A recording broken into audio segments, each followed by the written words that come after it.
Dengarkan detik-detik hari wafat Siti Khadijah. Orang yang cuman ada Rasulullah di hatinya.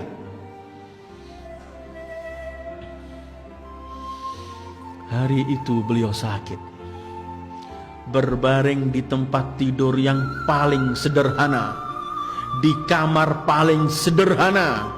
Tapi kamar itu dan rumah itu adalah tempat naik turunnya para malaikat. Khadijah sudah enggak memiliki lagi kekayaannya semua itu. Dia sudah hanya tinggal di tempat yang amat sederhana.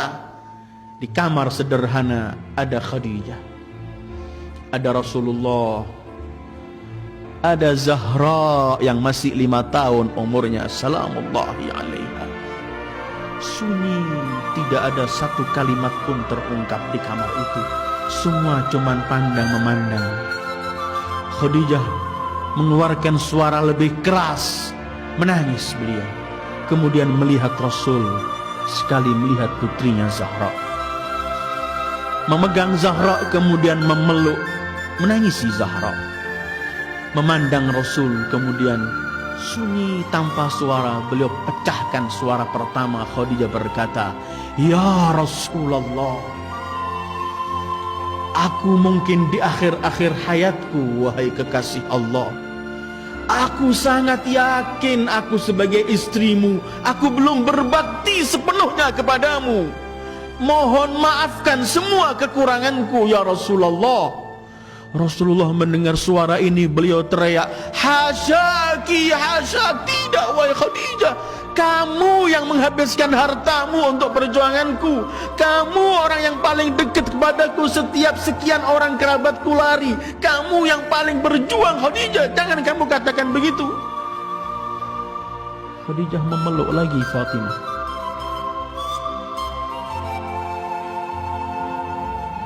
"Fatimah, ajalku telah tiba. Yang paling kutakuti wahai Fatimah adalah siksaan liang kubur. Fatimah, sampaikan pada ayahmu, aku ingin minta sesuatu, tapi aku malu, takut aku kurang ajar pada ayahmu. Bisakah aku ungkapkan langsung kepadamu supaya ayahmu enggak mendengar?" Fatimah menangis memeluk ibunya, kemudian pergi ke ayahnya. "Ayahku, ibuku ingin mengungkapkan sesuatu tapi tidak mampu di hadapanmu."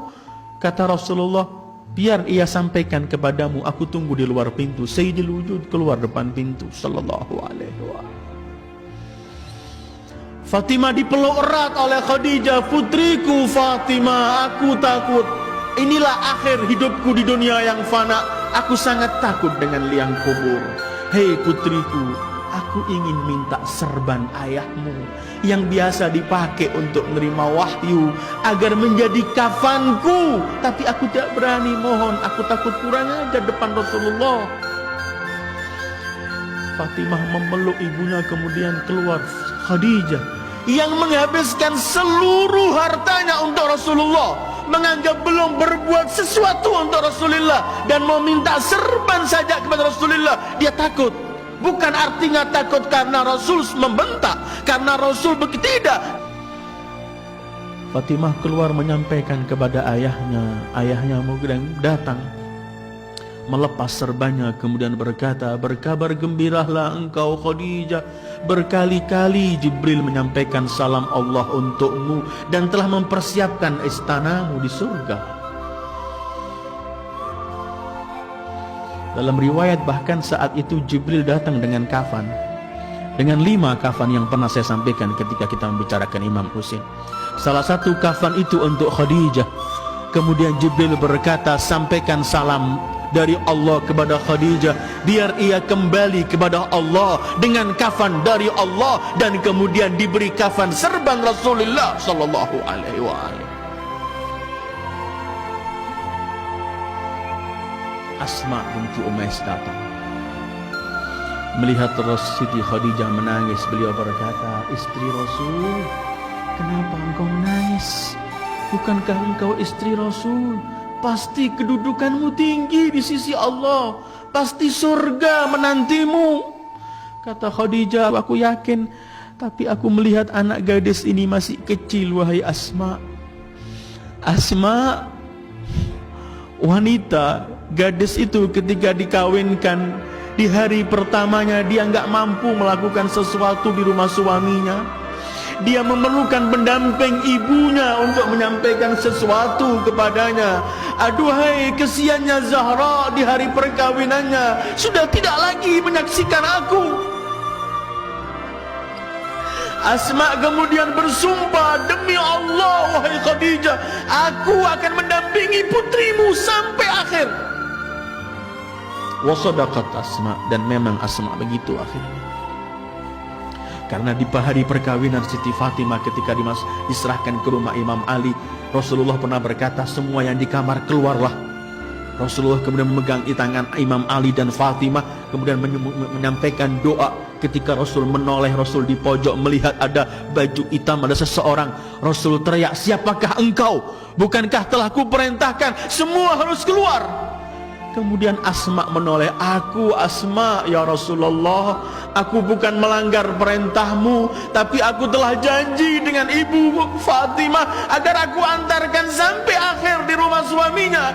Ketika Rasulullah mendengarkan nama Khadijah, Rasulullah kemudian berkata, Asma, semoga Allah membalas semua kebaikanmu karena kamu telah berbuat baik kepada Khadijah dan Fatimah.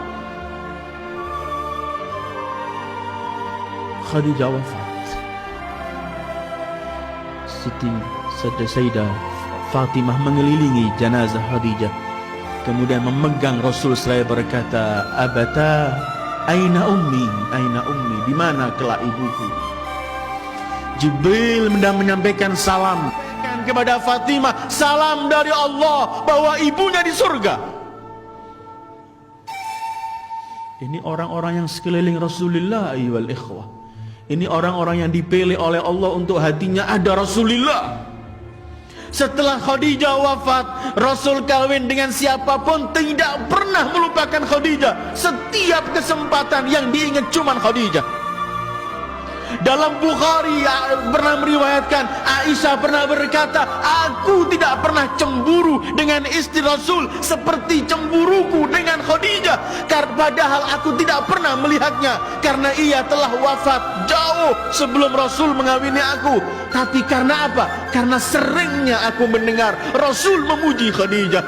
Kalau menyembelih kambing untuk dibagikan, Rasul berkata, berikan dulu pada kawan-kawan Khadijah.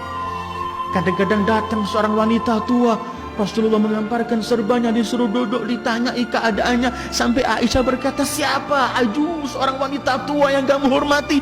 Kata Rasulullah, Aisyah, ia adalah Shadiqatu Khadijah, fa inna husnal ahdi minal iman. Ini kawannya Khadijah. Tidak pernah Rasul melupakan Siti Khadijah. Wafat Khadijah, Rasul masuk ke Lahad, dikubur di Ma'la, di Hajun sana, dikubur dengan Abu Talib, dengan Abdul Muttalib, dengan Abdu Manaf bareng di Ma'la, dan ada kubahnya. Semua orang berziarah ke tempat itu.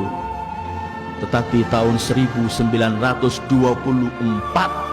Masehi atau 1343 Hijriah, kubah Siti Khadijah dengan Abu Talib dihancurkan rata oleh tanah oleh Wahabiyin saat itu, seperti tempat-tempat yang lain. Inilah Khadijah dan perjalanannya dengan Rasulullah sallallahu alaihi wasallam. Ketika beliau mencintai Rasulullah, beliau yakin beliau tidak pernah melakukan sesuatu pada Rasulullah, karena selalu beliau menganggap kurang dan tidak pernah melakukan sesuatu. Karena Rasulullah agung, mulia baginya, karena itu kemudian beliau melihat dirinya sedikit dan tidak pernah melakukan sesuatu. Ayyuhal ikhwah, inilah sekelumit mengenai Siti Khadijatul Kubra At-Tahirah. Mudah-mudahan kelak kita mampu menatap dan melihat wajah beliau ketika beliau bersama Rasulullah sallallahu alaihi wasallam. Beliau adalah Ibu Zahra, beliau adalah Ibu Fatimah, Mudah-mudahan Allah memperkenankan kita untuk mencintai Rasul, mencintai Khadijah, mencintai Zahra, dan kemudian kita kelak wafat membawa cinta itu, dan kelak di akhir hati kiamat kita menatap, memandang wajah mereka dan memperoleh syafaat dari mereka. Wassallallahu ala khairi khalqihi Muhammad wa alihi ajma'in. Wassalamu alaikum warahmatullahi wabarakatuh.